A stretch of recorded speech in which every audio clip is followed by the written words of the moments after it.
think about it. But when you think about one of your greatest educators that impacted you in your past, and there may be more than one, but when you think of that one person, what do you describe? Well, welcome. Now, here's another episode, but you're right in our kitchen, right? So we have a special guest today joining us for some conchas y café. One of our faculty members here at Texas A&M University, Kingsville. And this is Professor Ivan Luna. And so welcome to the kitchen here, right? Thank you for the invitation. Oh, well, welcome. We've got our tremendous cups of coffee here, there. Very nice, very nice. Oh, you have tea, though. I do have tea, but I have the right receptacle. It's beautiful, right? I mean, it's got the right texture. So why do you have tea? What's the deal with this? I mean, are you anti-coffee for some reason? You know, funny you mentioned that. It all started one day 2 months ago. I was enjoying my morning. I woke up early, started looking for my coffee, and I realized that my coffee, the coffee that I like so much, was gone. And I could do one thing, get upset or deal with the reality that I had no more coffee. So, all right, I deal with that because I know my son, my wife like coffee. They like the good coffee, my coffee. I said, okay, no problem. So, instead of getting upset, when I did, okay, what alternatives do I have? So I go over there and start looking, and I open up one of the cabinets in the kitchen, and I find out that I have a couple of boxes of tea that I have not used in a long time. I had intended to use them, but I never did because I love coffee so much. So I said, well, let me try it. So I open it up and I get a couple of teas. And how is this going to taste like? So I do the whole ritual of, cleaning the receptacle for the coffee so it doesn't taste like coffee if it's going to be tea. Right. I do that and I waited and I anticipated I wasn't going to be satisfied. I had all these preconceived ideas about the tea that the liquid that I was going to be ingesting. And I said, okay, so as I saw the liquid pour, I was like, you're not impressing me. My coffee does a better job at that. So everything finishes, and I'm ready to sip my coffee, and my cup of tea, and I drink it, and it's a green tea and jasmine fusion. So I drink that. I was like, hey, this is not bad. And then the second one, I was like, wow, this is not bad either. Okay, this will do. So I drank the first day. And the second day, I know I had now coffee, but I said, you know what? Let me try the tea again. And then I tried the tea again, and it was very interesting. But what I was not expecting, it was a revolution of flavor in my mouth. Because what had happened, for some reason, food started to taste better. You know, my wife does this water infused with different lemon and cucumber, and that tastes even better than before. I'm like, wow. So food started being more, and maybe it was me, I don't know, more tastier. And then on Sunday, and we had my coffee, and then they decided to enjoy coffee. Well, the coffee they like so much tasted even better. So I was like, wait a minute. So I decided Sundays is the days that I enjoy to spend with my family, with my kids. Gather around the table for brunch. My wife cooks, and we get together, and I enjoy my coffee with my family that day. So I was like, I know, because I ran out of coffee. Man, the power of suggestion is strong, isn't it? There, I tell you. And so if I were to open this box of conchas here, and this is from our own bakery, one of our bakeries in Kingsville here, El Pastel, right? And so it's supposed to be one of the highest rate. I have never had conchas there. Already I'm smelling. Now, did that coffee predicament, that tsunami of awareness, did it affect the way you smell? It did. It made the smells more alive, if you will. I know, it's interesting. So now I asked this question last week. Is it true that the pink ones taste better? I don't know. I've heard that somewhere in an alleyway around 3 a.m. in the morning. I don't know. Tell me. Tell us. So it has been my experience, right, that they all taste the same. It's just the different color. So I don't know, but I propose an experiment. Okay. Propose an experiment. Right. Okay, let's do this. So you want to drink coffee? No, you're with your tea. I'm with my tea. But in the spirit of academia and applied research, right? Let's do an experiment. Okay. Okay. So you told me that I get the first pick on concha. So one of the techniques that we do at one of the tools that we use that I learned from you at class to keep the students engaged, when we do select the teams, right? We select, team 1, 2, 3, 4, and then different projects. So I grab a little box. I cut a paper into 4 parts, and if I have 4 different projects or 4 different topics, I grab it 1, 2, 3, 4. Okay, now you pick 1, you pick 2. So each one of them picks. We don't have paper or we don't have a pen right now. But I'm concerned we don't even have napkins in this kitchen. No. What kind of kitchen is this? Well, it's a kitchen, I guess, that has potential. Yeah. You see a problem with it. And you teach engineering, so this is, and people may not know that there. So this will probably make sense, probability in these things. So exactly. Okay, all right. So what are we going to do instead? What we're going to do is you are going to look at the conchas and you're going to assign them a number. Which one? Yellow one could be 1. This could be 2 or 3, whatever. Okay. Right, and then okay, whatever number in your head. And your lovely assistant is going to pick a number for you from 1 to 4, right? And she's going to pick a number from 1 to, and that's a concha that I'm going to get. Okay. What number do you pick? Say it in Spanish. Yes. See, everybody knows that. Okay. El número 3. So, we need some drum rolls. Okay, number 3. Which is number 3, sir? Amarillo. Muy bien. Amarillo, muy bien. Perfecto. All right, so that's my. Good. Okay. Now, pick another number there, but not the same number, right? Dos. So we have to do this at least 3 times. So we can establish the beginning of a statistical, movement over here. Because remember, 1 time is just a dot. 2 times is a line. 3 times is the beginning of a pattern. So you gotta do this 3 times. So can we have 3? I see. Good stuff. Very good. Maybe something to this. We were at Santa Brazos about a week ago, both of us and with others. One of the local artists, as you may not know, but very talented, internationally known, a former student of A&M Kingsville for a time, and then a former faculty member and department chair. And she had some conchas there, but I think they're from someplace else. They were a little lighter than these. These are meaty, yet they're soft on the inside there. Now, we talked about last time. What did you call? Now, you're originally from Matamoros, right? Yeah. So what do you call these in Matamoros? What did you call them? Well, born in Brownsville, and then immediately I was, my parents from Mexico, so I was over there. I was brought up in Mexico. So I spent a lot of time over there and enjoying all the culture and learning all the culture. Of course, Spanish was my native language.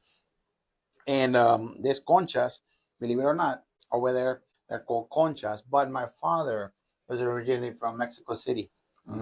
And they have different names from the same bread. So at some point in time, I heard them called molletes.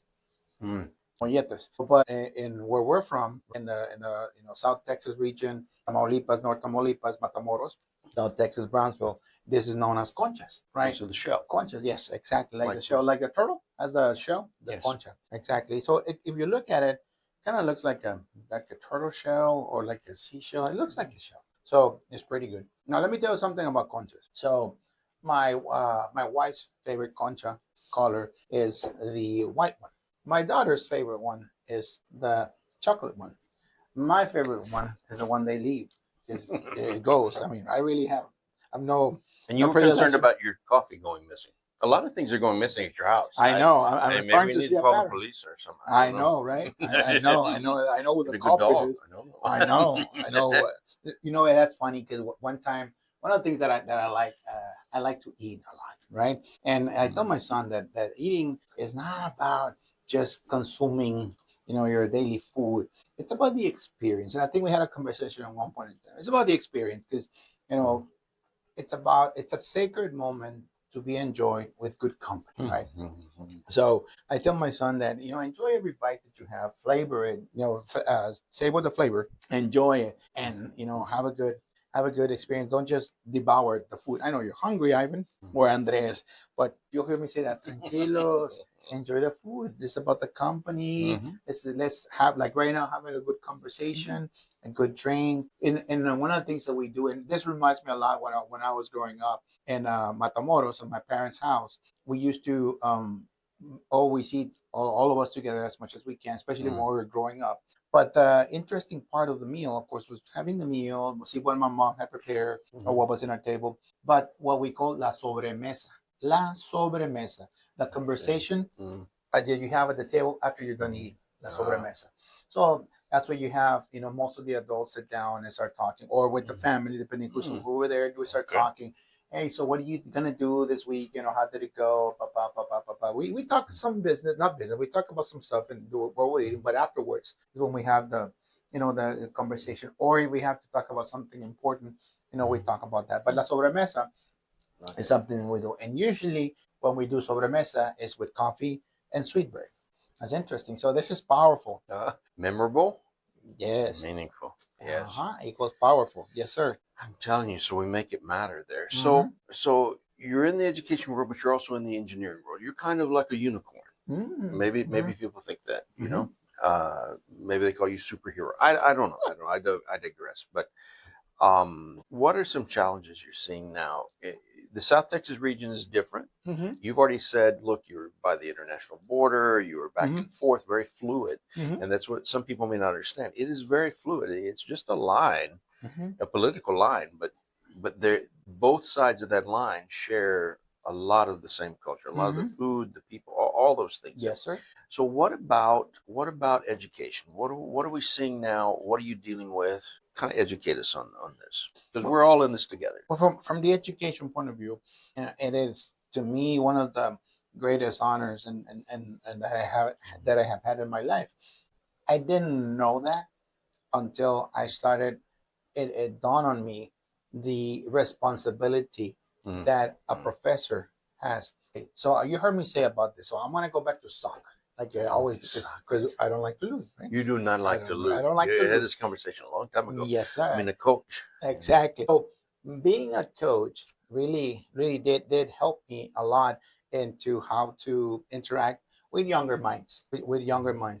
Being given for the chance. But by the way, I think I told the story before, but the reason why I started working here at the university, one day we were having lunch with our dean of engineering, the owner of the company, and myself, which is a good friend of mine, Jesus Jimenez, JJ, having lunch talking about project that was gonna come to university. We're working on that, and then the dean talked, and he said that there was they needed some faculty to teach a class on fluid power, right? And she asked at the table, guys, do you guys know anybody that would be interested? And of course, my answer was like, no. And then JJ, being the creative mind that he is like, yeah. And I was like, who? You. I was like, me? I was like, but I'm not. So I was like, me? And like, yeah, you. And like, well, yeah, I mean, of course, I'm a chemical engineer. I mean, of course, I know. Yeah, we've done projects. But I said, no, you can do it. So anyway, that's how I started my journey over here. And then I realized, when I was talking, we engaged students. Students were engaged. And maybe because of course, we had to follow the course content and the materials in the book and everything. But to me, it wasn't, every time we cover a chapter, we talk about something, it's something that I've already done. And I had a story for that. I had a story for that. Oh, yeah, well, when we were installing this line, we were installing this, I remember this time. It was very interesting how engaging, at least to me, it was, and apparently students liked it the way we were engaged. And it just realized that it was such an honor to be able to start showing something somewhere, start developing those professionals in soccer. The coach is not the same thing as the person who develops the soccer player. The coach uses the pieces, right? The developer, or in Spanish is el formador de futbolistas, the person who develops the soccer players since they're little kids until they're ready to go to a coach. It's a different person. So, I mean, I was familiar with that, but I would never thought that would be part of those I consider ourselves in academia los formadores, those who are developing the players or the professionals, the companies out there, the Citcos, the Valeros, the eyes, right. Well, you name it. Those are the coaches. So they're going to use what you develop and put into play. So I was like, wow, what an opportunity I have to be able to do it. And to me, a mind is such a high commodity, such a fragile thing that professors don't realize how much influence they have on their students. If you motivate somebody or you belittle somebody, it does have an impact on that, because I'm seeing and living with my own son. He's going to college, so he's whatever his professor says. At that moment, that's the parental figure. At the moment that they're in class, the professor is the parental figure, male or female, for that student, male or female. And some students have the blessing of being developed in a loving household. Some don't. And they gravitate naturally, subconsciously or consciously, to that parental figure. So not only are you not only is one in charge of teaching the content of the course so they can learn, but also on developing a potential and a future professional. So it's very important. And the parallels that we have, you asked me this, the parallels you have my professional life to my academic life, and my academic role right now is very similar, because that's what we do. One of the things we do at ICE, we develop the young engineers. We teach them the way, ICE way, how we do things. And, we grow, we keep on growing. And it has been a successful model. It was easy for me to transition because that's what I do at ICE. We're one of the things that we have a program that we started developing our young engineers into engineers, and we have certain milestones. So I see no different what I'm doing here, and I apply the same. So it's the only difference is when I work at ICE, I'm working and they're stressful, right? Because we have very little to no room of mistakes. Over here, it's nice, it's fun. I enjoy what I'm doing. I don't have that stress level that we have, and it's something I never thought it would be possible. So I'm enjoying every moment. I know you asked me a simple question. I gave you like a 10-minute answer. So it's like a dissertation. Yes, it's like sir. A dissertation, like one you need, right? Yes, sir. Yes, exactly. Yes, we're working on that. God willing, we're finished. I'm telling you. Well, and when you think about a couple things, one, we say in education, the school is acting, particularly in the K-12, in loco parentis. In other words, we are fulfilling a role of a parent, a guide, if you will. And even when we use the word pedagogy, that at its base is leading children. And that's why we use andragogy for adults. It's a teaching of man, and man is all inclusive in that sense. But it made me think of a question that we've often had, and I'll turn it to the audience and ask the question as well as we think about it. But when you think about one of your greatest educators that impacted you in your past, and there may be more than one, but when you think of that one person, what do you describe? What do you say when I say the greatest teacher that you ever had? Well, tell me about that person. So my life has been. And you think out there too while we're doing this. Yeah, that's right. So my life has been marked by or blessed by the different teachers, if you will, different mentors at in every stage of my life. You got to understand one thing here. My father and my mother, they just recently retired. My dad retired 2 years ago. My mom retired like 10 years ago. My dad was 50 plus years, close to 60 years in academia teaching. Yeah, my mom was like 45 or something like that, considered amount of years. So plus, in Mexico, it's typical that you have 1 or 2 or sometimes 3 jobs. Right. So my mom, right, and my dad, they both have their primary job was that, but they also did some. My dad's a practicing engineer also, as well as my mom. She's a biochemist. My mom. So my dad's a chemical engineer. So long story short. Since I was little, I was brought up in an environment that teaching was the daily bread, if you will, daily bread.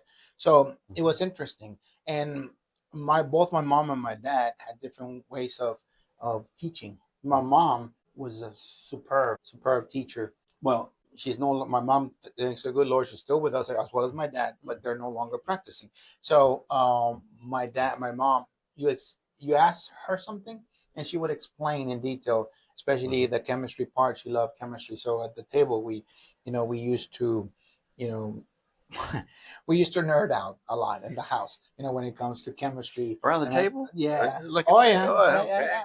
It's Yeah. coming, So, it's coming like a circle here. I know it was for us. It was funny. It was good. But so, well, my dad was more of the. My mom was more the teacher. More how do you say pedagogia in English? So the art of teaching, right? Yes. So yes. my dad was more of the applied. So if I went and asked my dad, "Hey, Dad, I have this question," and what came to me was, "Have you already looked at back in the day? We didn't have webs. I don't know if the age of the audience, but back in the day, we didn't have the web or AI. Yeah. So we had what we call encyclopedias. I used to look at those and look at the pictures all the time. And they were like glorified books. They were in a bookcase, and you didn't get to touch them all the time. Oh, ours were already with separation marks and all kinds of things. It's so different. Yeah. When I asked something to my dad, he used to tell me, "Have you looked at the encyclopedia already?" I was like, well, no. Do you do that in class? Do you say, "Hey, have you Googled this already?" I mean, I don't know. So my dad is, if you're gonna come to me, you come to me with what do you have so far, and I'll help you from that point forward. I'm like, so naturally, he went with my mom first. So, and it's funny because nowadays my wife and my kids, they tell me, "Dad, you repeat yourself several times." And when I say something, it's just because I'm trying to make a point. I'm trying to make a point. I don't. It's funny when we ask questions. With my dad, we learn how to be ready. Don't come with more questions. With my mom, we had that freedom. So it was different teaching styles. So I learned a lot, from my mom and my dad. They were some of my very good models as I was growing up. When I was working in the professional arena, I had mentors, good mentors. I had a mentor from the a retired colonel, a full bird colonel, and his name is Gustavo Gonzalez, and he is one guy who believed in making things happen, and I learned a lot from him. How to conduct. Telling me, for example, Ivan, whenever you go, this is for fast forwarding several years going. Now I'm working as an engineer working in the city of Corpus Christi water department. So one of the things he used to tell me is, if you're in charge of an operation and you know what the solution is, and it's going to cost us X amount of money, but you don't pull the trigger because you're concerned it's about a certain amount above the cap that you authorize. He said, when the things, happen and the bad things happen, nobody would not, it was more folkloric language, right? But when he says, when things happen, nobody's going to care about you wanting to you were going to go $10,000 over that. When they're going to see, how come you didn't do it? So it says, you might get slapped if you do it, but you're going to get crucified if you don't do it. So, I learned a lot on the ability and power of making decisions. A lot of my leadership formative years were with him, and I had a lot of good experiences. I also had a lot of bad mentors, and I learned and bad teachers, and I learned what not to do. So whenever I have the opportunity to, share lessons with somebody, drop content to somebody, I try to do it in a way in which I repeat the good and not necessarily the bad. But here, and then to your question, the latest important and impactful teacher that I had is you. I know we never taken a course. I never taken a course with you, but I learned so much. In over a drink, coffee, and conchas that we had, conversations, and you actually showed me that there's more. There's a responsibility to teach, and there's a way of teaching, because what I learned from you is that there's two parts to the equation. One is to teach, and the other one is for the students to learn. And most faculty only focus on the first one, that to teach and deliver the content. Are they learning? Are they able to apply it? So that was a whole new world to me, especially from the engineering, and with the experience that I have, I'm able to marry those and do practical applications, which I had the honor of working with Professor Daniel Arias, which I believe it was one of your guests. And Daniel, if you're watching here, thank you, my friend, for working here with us. And I had the opportunity to work with him, and we're able to do a lot, but it's because of your teachings, right? And the funny thing is that I never taken a class with you. But someday everybody is my after student. I finish my PhD, my first PhD, then I can engage in the second Would one. you please? I'm going to be here for 30 years. So exactly. That's what I say. Exactly. God willing. Yes, sir. Yes, sir. So I've been blessed by my teachers and my mentors, and I like to say that I wouldn't change anything that we've done, because the sum of all the things that we've done, good, bad, real of unreal, have brought us to this moment right now. I know. Well, thank you for your kind words. I did not pay for this. I did not ask him for this. No, pero es verdad. Okay.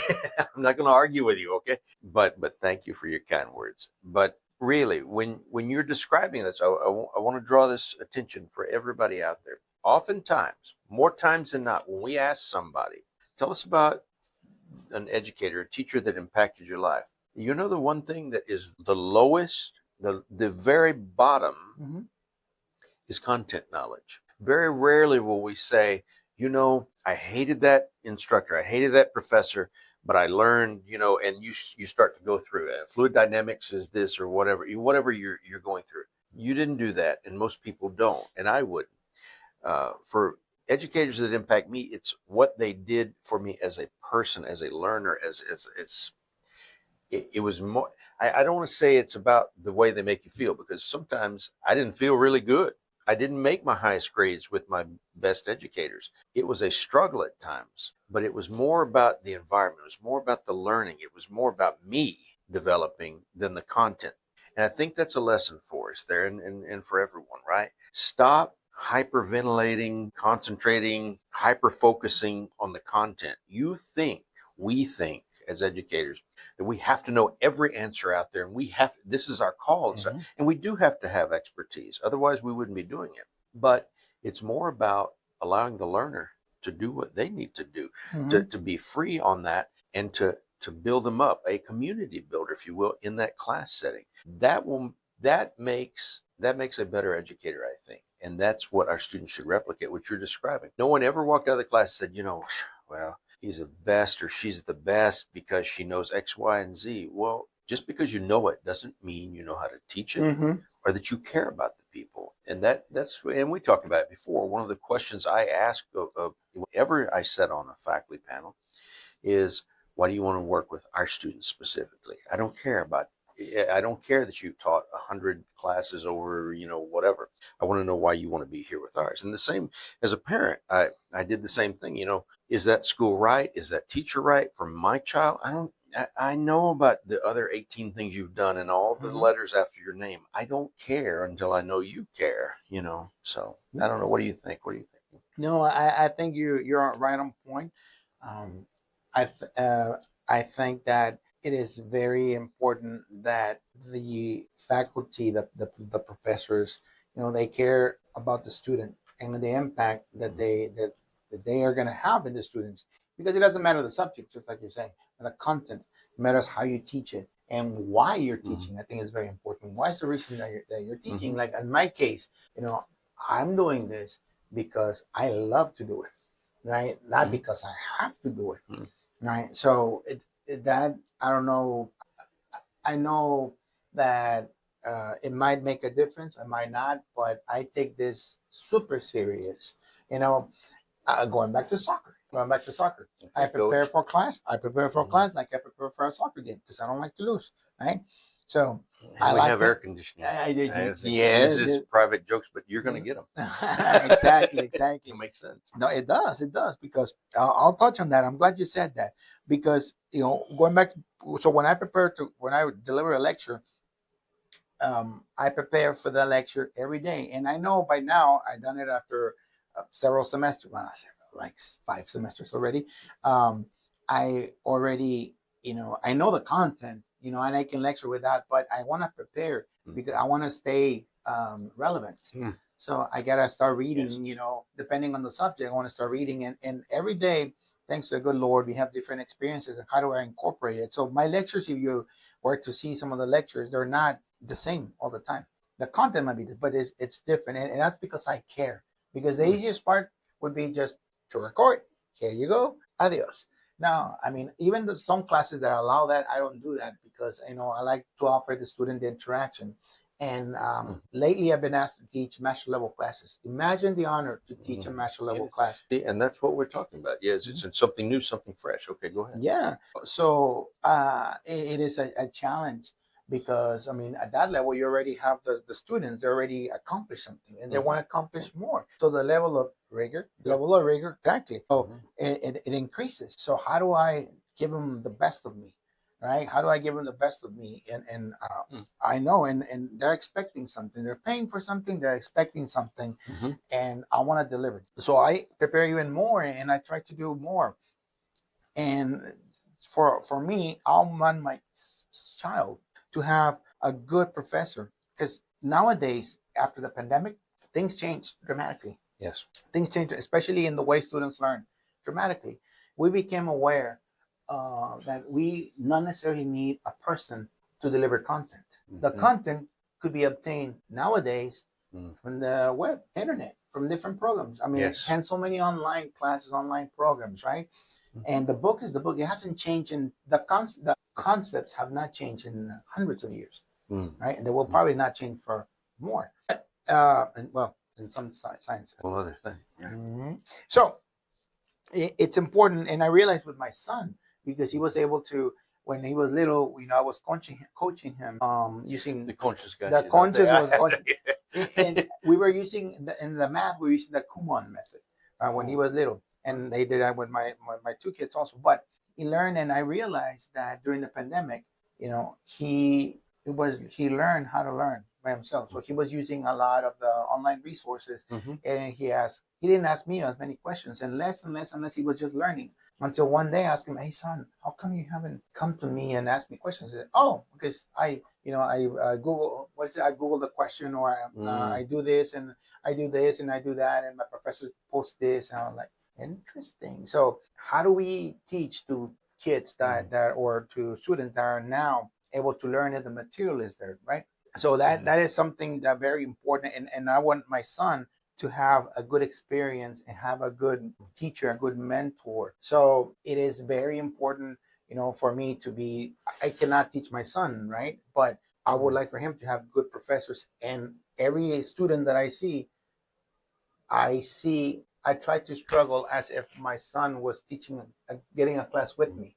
I want him to feel proud of me. I want him to, although they're not my kids, of course, but I want them to know that they're getting the quality as if I was teaching my own son. You made a comment, you were talking about the access to information and materials and knowledge, basically. In South Texas, not everybody has what everybody else has, and maybe that's just by design, maybe that's just the frontier in us or whatever. We're expanding internet services, so knowledge is going out. A lot of people have phones, cell phones. A lot of students. I don't know when your children got their phones, but they're getting earlier and earlier, younger and younger. We're getting phones for them. This thing about AI, artificial intelligence, that we're talking about, that provides access to information. That provides some thoughts, some foundational things. What are you doing as a professor to make sure that the students aren't just letting AI do the work for them? What are you doing anything differently? Yes, it's a very good question. And there's another zip of some tea. Coffee would. I mean, if you were drinking coffee, it would. Whew. I'm gonna save it for Sunday because for the record, today is Friday the 13th. You may edit goodness, that. You dated us. Yeah, I know. But is there okay? So is there something taboo about Friday the 13th? Because sometimes it's good luck, sometimes it's bad luck in the cultures. What do you say? Is this some witchcraft thing or something like? What do you think? Well, it's funny because you would actually. I took us somewhere else. You would actually say that in my family as we were talking. Hoy es viernes 13. Today is Friday the 13th. So ten cuidado. So it would start a whole different conversation, right? But and ironically, my sons favorite number is 13. He was born on Friday the 13th. Me too. Really? Está bien, sí, claro. Yes. So that's the number in his jersey, the 13. Yeah, and then my little son, the big one, the tall one, and then Andres, the little one, also started wearing number 13 because one day we couldn't find a jersey for him. So it says, put one of your brother. So he put one number 13, and from that point forward, Andres is number 13 also. And my wife says, no, he has to have his own number. Maybe that is his number. Déjalos, let them both wear 13. So that way they can both wear the same shirt. But yes, it has it's an interesting number, 13, and in our culture it does have some significance, especially more on the older side. But going back to your question and the AI part, to us, as a professor and the AI, I tell my students that both bachelor's and master's that AI is a tool, a very important tool, but not a way of living. So I was not aware of the power of the AI until I started working more closely with Professor Arias and yourself. And I was seeing how it allows us to be more efficient and do more. Okay. So I don't see anything wrong with AI. I think it's a tool that we must learn how to harness to make our work and our delivery even better. It raises another notch. So we teach that in class. We tell students that they're allowed to use ChatGPT, Claude, or any other AI engine, if you will. And in class, we put them under controlled pressure scenarios. Right? We tell them, okay, you got 25 minutes to do research on this topic, depending on the class. Talk the research on this topic, and then build a presentation. So there's no way you could do that by conventional means. I mean, you could, but that brings so many competencies at the same time. Some of them, the next competencies, you work in team, you start all of the competencies, but also you allow the students to be able to do their research, be able to understand the information, be able to, of course, understand and process, and then be able to now deliver. But using, in this case, a template, we teach them how to use a certain AI presentation form. In this case, we use Gamma. There's many, right? Canva, PowerPoint. There's many. But in this case, because it's a free edition for them. So they become amazed at what they can do on 25 minutes, right? And as they increase the rigor, we decrease the time in which they're supposed to do this. So this is important because I expect the same, right, from my undergraduate students, and I asked this from my master's students. Sure. And I decided to try it at the beginning of this semester, and it worked. My master's students, my undergraduate students are able to produce this. So I was very impressed at what are they able to do with AI if you set the boundaries and give them the parameters and the time, and you let them free. They let them work in teams. Sure. It was just amazing to me. So we embrace AI. Well, we're not dealing with a deficit mindset here. It's what we can do, not what we can't do. And maybe you're thinking out there, these sound like some things you're doing. Maybe you've got some better ideas. So I invite you to put in comments what you may be doing with AI, what you may be doing to raise that rigor that we talked about. So, but in the meantime, I see our time is coming to a close there. They're going to turn the lights off on this place, and we're going to have to go home or somewhere else, or I don't know where. But thank you for being with us. Thank you for being with us. Thank you. There for joining us here in our wonderful kitchen here. And we'll see you around town somewhere, right? Okay. Thank you. We'll see you next time. Don't forget to stop by. You're always welcome here. Well.